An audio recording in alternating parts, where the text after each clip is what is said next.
In this video, I'm going to show you how to change your video quality on YouTube Shorts or for any video you want. If you find this helpful, please consider subscribing and leaving a like.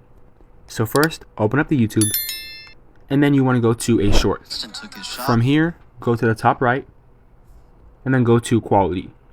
Then you can change quality by pressing on Higher Picture Quality or any of the other options that are available to you.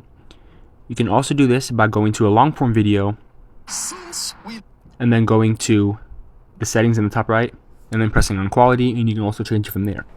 Now, to actually change the quality across all videos so you don't have to do it manually, go to the bottom right, click on You, and then you want to go to settings in the top right. Then scroll down until you see video quality preferences, and then you can choose the quality you want. This will be applied to all your videos, so you can change streaming quality and player options for single videos if you want later.